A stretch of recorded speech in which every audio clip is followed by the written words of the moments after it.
With Sana Raees Khan में आपका फिर से स्वागत है। फ्रेंड्स, हाल ही में देश ने एक बड़ी लड़ाई जीती है, आतंकवाद के खिलाफ एक कड़क जवाब, और आज हम इसी लड़ाई के बारे में बात करेंगे।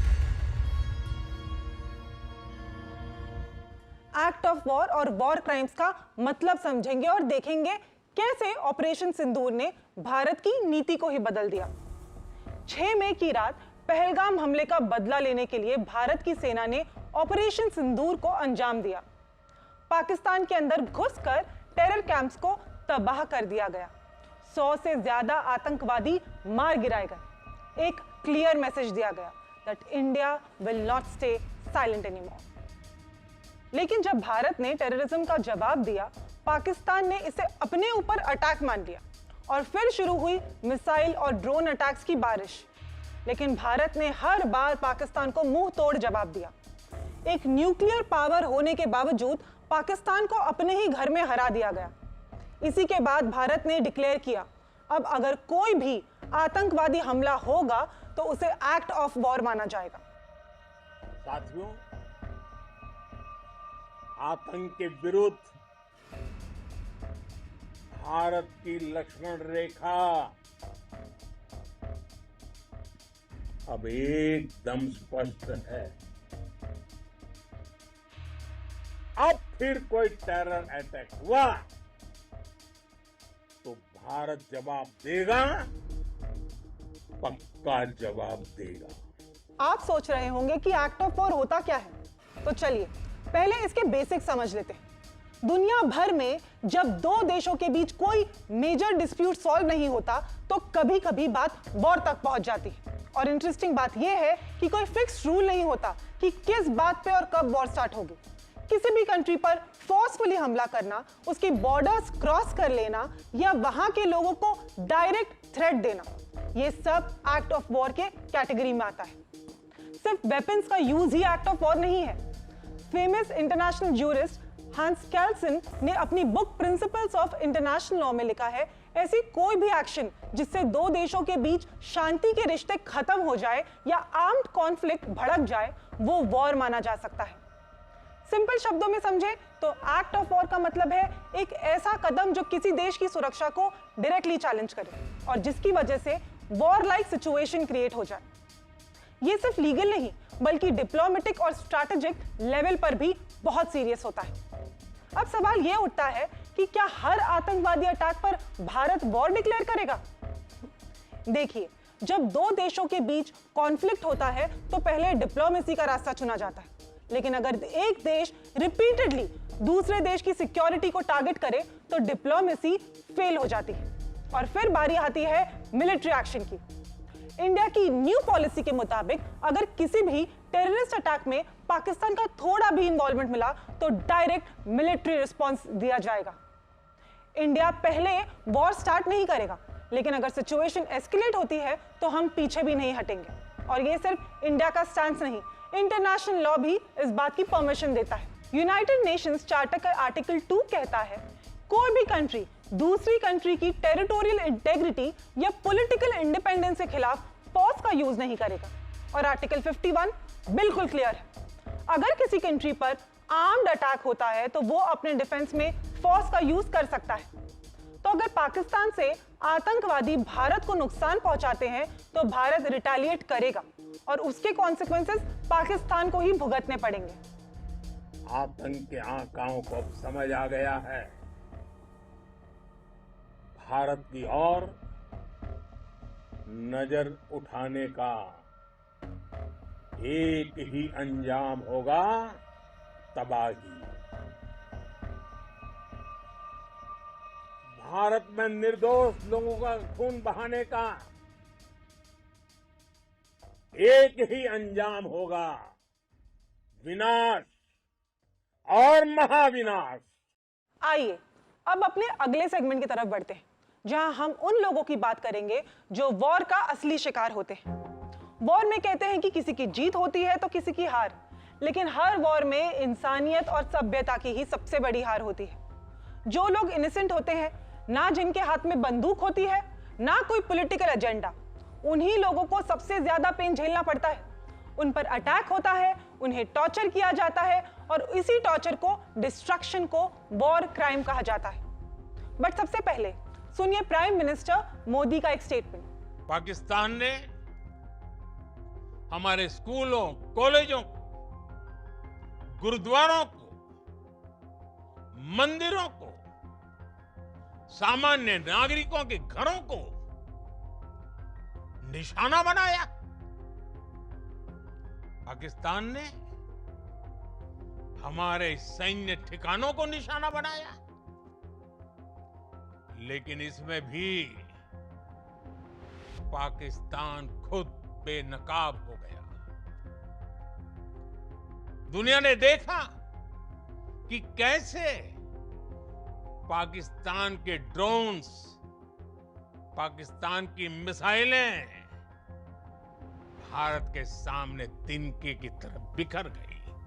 मोदी जी क्लियरली कह रहे हैं कि इंडिया ने सिर्फ टेररिस्ट टारगेट्स को ही एम किया, लेकिन पाकिस्तान ने जवाब में बॉर्डर के आसपास के सिविलियन एरियाज जैसे गांव, मंदिर, गुरुद्वारे सब पर हमला करना शुरू कर दिया। तो सवाल यह उठता है, क्या सिविलियंस को टारगेट बनाना वॉर क्राइम के अंदर आता है? हाँ, लेकिन लीगल डेफिनेशन थोड़ी कॉम्प्लेक्स है। अगर किसी ऑपरेशन में सिविलियन एरिया या स्कूल या हॉस्पिटल पर स्ट्राइक होती है, लेकिन वो स्ट्रेटेजिक मिलिट्री टारगेट के पॉइंट ऑफ व्यू से जस्टिफाइड हो, तो उसे वॉर क्राइम नहीं माना जाता। लेकिन अगर इससे अननेसेसरी डिस्ट्रक्शन हो, सिविलियंस की मौत हो और मिलिट्री ऑब्जेक्टिव जस्टिफाई नहीं होता, then it's a war of crime. चलिए अब इस टॉपिक को थोड़ा और डेप्थ में समझते हैं। वॉर क्राइम क्या होता है?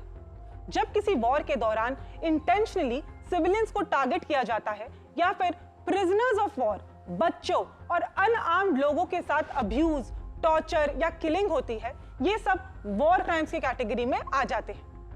इंटरनेशनली वॉर क्राइम्स को जिनीवा कन्वेंशंस और हेग कन्वेंशंस डिफाइन करते हैं। जिनीवा कन्वेंशंस 1949 के हिसाब से सबसे इंपॉर्टेंट सेट ऑफ ट्रीटीज है जो वॉर के दौरान नॉन कॉम्बेटेंट्स जैसे civilians, medical staff, injured soldiers की प्रोटेक्शन की बात करते हैं।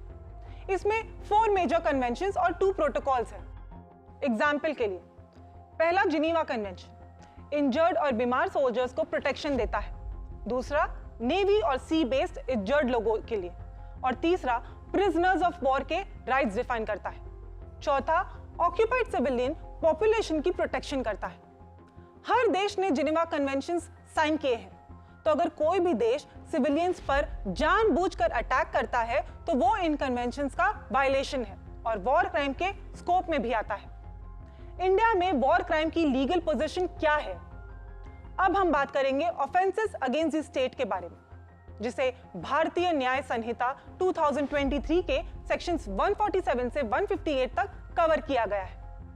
इन सेक्शंस में देश के खिलाफ वॉर, कॉन्स्पिरेसी, रिबेलियन और प्रिजनर्स के एस्केप से जुड़ी ऑफेंसेस पनिश की जाती है। सेक्शन 147 क्या कहता है? देश के खिलाफ युद्ध छेड़ना।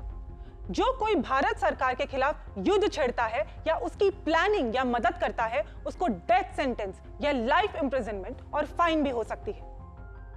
सेक्शन 148 यानी कॉन्स्पिरेसी। अगर कोई भारत सरकार के खिलाफ युद्ध की प्लानिंग करता है, चाहे वॉर हुआ हो या नहीं, उसे लाइफ इंप्रिजनमेंट या मैक्सिमम 10 साल तक की जेल या फाइन भी हो सकती है। अब बात करते हैं सेक्शन 149 की, यानी कि वॉर की तैयारी। अगर कोई युद्ध छेड़ने के लिए आदमी, हथियार या एम्यूनेशन जमा करता है तो उसे लाइफ इंप्रिजनमेंट या मैक्सिमम 10 साल तक की जेल या फाइन मिलेगी।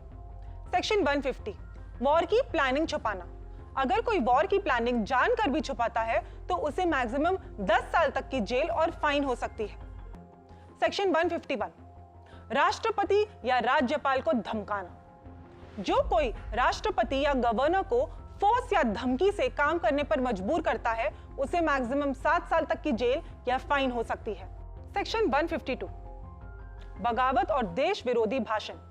जब कोई जानबूझकर देश के खिलाफ लोगों को भड़काता है, उसके लिए लाइफ इंप्रिजनमेंट या मैक्सिमम 7 साल तक की जेल और फाइन भी हो सकती है। सेक्शन 153 किसी फ्रेंडली फॉरेन कंट्री के खिलाफ युद्ध। अगर कोई ऐसी फॉरेन कंट्री के खिलाफ युद्ध छेड़ता है जो भारत के साथ शांति में है, उसके लिए लाइफ इंप्रिजनमेंट या मैक्सिमम 7 साल तक की जेल और फाइन भी हो सकती है। अब बात करते हैं सेक्शन 154 एंड 155 की, जिसे लूट और चोरी के माल लेना। फॉरेन टेरिटरी में। अगर कोई फॉरेन एरिया में लूट मार करता है या ऐसे चोरी के माल को एक्सेप्ट करता है, उसके लिए मैक्सिमम 7 साल तक की जेल और फाइन या फिर प्रॉपर्टी कॉन्फिस्केशन भी हो सकती है। सेक्शन 156 यानी प्रिजनर को जानबूझकर भागने देना। अगर कोई पब्लिक सर्वेंट जानबूझकर स्टेट प्रिजनर या वॉर प्रिजनर को भागने देता है, उसके लिए लाइफ इम्प्रिजनमेंट या मैक्सिमम 10 साल तक की जेल या फाइन भी हो सकती है। अब बात करते हैं सेक्शन 157 यानी कि नेग्लिजेंस से भागने देना। अगर प्रिजनर गार्ड की लापरवाही से भागता है तो मैक्सिमम 3 साल सिंपल इम्प्रिजनमेंट और फाइन की भी प्रोविजन है। सेक्शन 158 की बात करते हैं यानी कि प्रिजनर की मदद से भाग जाना या पकड़ने में रोक। अगर कोई प्रिजनर को भागने में मदद करता है या उसके पकड़ने में रोकता है तो उसे लाइफ इम्प्रिजनमेंट या मैक्सिमम 10 साल तक की जेल और फाइन भी हो सकती है। वॉर क्राइम्स वॉर के दौरान होते हैं, डोमेस्टिक या इंटरनेशनल कॉन्फ्लिक्ट के कॉन्टेक्स्ट में। Crimes against humanity even peace time में हो सकते हैं, जैसे जेनोसाइड, मास टॉर्चर या सिविलियन पर वन साइडेड मिलिट्री अग्रेशन का केसेस। अब सवाल आता है कि इन केसेस का ट्रायल कहां होता है? वॉर क्राइम की सुनवाई कहां होती है? ज्यादातर सीरियस इंटरनेशनल वॉर क्राइम्स का ट्रायल होता है इंटरनेशनल क्रिमिनल कोर्ट में। आईसीसी का हेडक्वार्टर है द हेग, नेदरलैंड्स में। आईसीसी एक इंडिपेंडेंट बॉडी है जो वॉर क्राइम्स, जेनोसाइड और क्राइम्स अगेंस्ट ह्यूमैनिटी के ट्रायल्स करती है। आईसीसी का काम चल रहा है रोम स्टैट्यूट के अंदर, लेकिन आईसीसी के पास खुद की पुलिस नहीं होती, वो मेंबर कंट्रीज के कोऑपरेशन पर डिपेंड करती है। लेकिन इंडिया, चाइना और यूएसए ने अब तक रोम स्टैट्यूट साइन नहीं किया है, यानी ऑफिशियली आईसीसी के जुरिसडिक्शन को ये कंट्रीज रिकॉग्नाइज नहीं करते। पावर पॉलिटिक्स भी आईसीसी को इन्फ्लुएंस कर सकती है। जैसे एग्जांपल 2024 में आईसीसी ने इजराइल के पीएम बेंजामिन नेतन्याहू के खिलाफ अरेस्ट वारंट इशू किया गाजा अटैक्स के लिए। यूएसए ने इस पर रिएक्ट किया और आईसीसी के खिलाफ एक्शन लिया। 2023 में आईसीसी ने रशिया के प्रेसिडेंट व्लादिमीर पुतिन के खिलाफ यूक्रेन वॉर क्राइम्स के लिए वारंट इशू किया। आईसीसी ने तालिबान लीडर्स और म्यांमार के मिलिट्री जनता के खिलाफ भी वारंट्स इशू किया है, लेकिन क्रिटिसिज्म भी है। कई अफ्रीकन नेशंस ने आईसीसी पर बायस्ड होने का आरोप लगाया है कि आईसीसी का फोकस मोस्टली अफ्रीका के केसेस पर ही होता है। आईसीसी का पहला कन्विक्शन था थॉमस लुबांगा का, कॉन्गो के एक वॉरलॉर्ड जिसे चाइल्ड सोल्जर्स यूज करने के लिए 14 साल की सजा मिली थी। सो फ्रेंड्स, ये था एक simplified but complete overview of war crimes और इसके लीगल कॉन्सिक्वेंसेस इंडिया में और इंटरनेशनल लेवल पर भी। चलिए अब चलते हैं हम अपने अगले पड़ाव पर और आपको सुनाते हैं वॉर क्राइम्स की एक ऐसी कहानी जो आपके होश उड़ा देगी। यूनिट 731 दुनिया का सबसे खौफनाक टॉर्चर लैब। वर्ल्ड वॉर 2 के दौरान जापान ने एक सीक्रेट मिलिट्री यूनिट बनाई थी, यूनिट 731। नाम से तो ये एक रिसर्च फैसिलिटी लगती थी, लेकिन असल में ये एक ह्यूमन एक्सपेरिमेंटेशन हेल हाउस था। इसे डेथ लैब भी कहा जाता है। लोकेशन थी पिंगफैंग, चाइना। कंट्रोल था जापानीज आर्मी के हाथ में। इस लैब में इंसानों पर ऐसे ऐसे एक्सपेरिमेंट्स किए गए जो सुन के ही इंसानियत शर्म से काम उठती है। जिंदा लोगों के शरीर में वायरसेस, टॉक्सिक केमिकल्स डालकर उनकी बॉडी रिएक्शंस को स्टडी किया जाता था बिना किसी एनेस्थीसिया के। ये सब बायोलॉजिकल वॉरफेयर के लिए हो रहा था। जापान अपने दुश्मनों के खिलाफ डेडली वेपन्स तैयार कर रहा था, इंसानों को गिनिया पिग्स बनाकर। इस लैब में सिर्फ चाइनीज नहीं बल्कि अमेरिका, ब्रिटेन और रशिया के प्रिजनर्स पर भी एक्सपेरिमेंट्स हुए। कई लोग टॉर्चर से मर गए और जो बच गए उन्हें डाइसेक्ट कर दिया गया पोस्टमार्टम इन रियल टाइम, बस ये देखने के लिए कि उनका बॉडी वायरस से कैसे रिएक्ट कर रहा था। एक हॉरिफाइंग एक्सपेरिमेंट था फ्रॉस्ट बाइट टेस्टिंग। इंसान के हाथ पैर को फ्रीजिंग कोल्ड वाटर में डुबोया जाता था। जब वो आइस बन जाते थे तब उन्हें बॉइलिंग वाटर में डाला जाता था, just to test how human tissues react to extreme temperatures. हजारों लोग इस लैब में मर गए। कई रिपोर्ट्स के हिसाब से 3000 से ज्यादा लोगों की मौत सिर्फ एक्सपेरिमेंट्स के चलते हुई। और यहाँ सिर्फ फिजिकल टॉर्चर नहीं हुआ, मॉरल डिग्रेडेशन भी अपनी हद तक पहुंच गई। सबसे घिनौना एक्सपेरिमेंट था post sexual transmission testing. Males और फीमेल्स को जबरदस्ती सेक्स करने पर मजबूर किया जाता था, जिसमें से कोई एक इन्फेक्टेड होता था विद डेडली एसटीडीज लाइक साइफल्स और प्लेग। इससे देखने की कोशिश की जाती कि सेक्सुअल डिजीजेस कैसे स्प्रेड होती है। कई औरतों को इंटेंशनली प्रेग्नेंट किया जाता था ताकि साइंटिस्ट जान सके कि इन वायरसेस का अनबॉर्न बच्चे पर क्या इफेक्ट होता है। आज वो लैब एक खौफनाक विरासत बन चुका है। चाइना में कई ऐसे लैब्स अब सिर्फ ब्रोकन रूइंस हैं, जहां अब लोग हॉरर टूरिज्म के लिए जाते हैं। जब से ह्यूमन सिविलाइजेशन शुरू हुई है तब से वॉर्स होते आए हैं, और जहां वॉर होती है वहां वॉर क्राइम्स भी होते हैं। कुछ दिख जाते हैं, कुछ कहानियां कभी सामने नहीं आ पाती, लेकिन जैसे जैसे दुनिया ने प्रोग्रेस किया शायद इंसानियत भी थोड़ी बेहतर हुई। वॉर कम हुए और वॉर क्राइम्स भी। आज सिर्फ एक ही दुआ है कि दुनिया में अमन बना रहे, ना कहीं वॉर हो, ना कहीं टेरर हो, और ना कभी यूनिट 731 जैसे कोई सच दोबारा लिखा जाए। अब बात करते हैं दूसरी कहानी की। 1971 Bangladesh war, the butcher of Bangladesh. एक ऐसी कहानी सुनाते हैं जिसमें इंडिया का सीधा कनेक्शन है, जहां एक डिक्टेटर ने ऐसे वॉर क्राइम्स किए जिनकी गूंज आज भी बांग्लादेश के ग्रेवयार्ड्स में सुनाई देती है। नाम था उनका जनरल टिक्का खान, जिसे टाइटल मिला था बुचर ऑफ बांग्लादेश।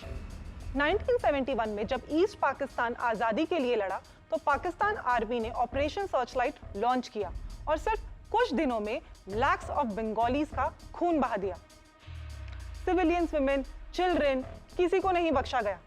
रात के अंधेरे में विलेजेस जला दिए गए, प्रेग्नेंट विमेन का भी रेप किया गया, और यूनिवर्सिटीज में प्रोफेसर्स को गोली मारकर बॉडीज को डंप कर दिया गया। कहा जाता है एक ही रात में ढाका यूनिवर्सिटी के 200 से ज्यादा इंटेलेक्चुअल्स को मार दिया गया, क्योंकि उन्हें आजादी की आवाज माना गया।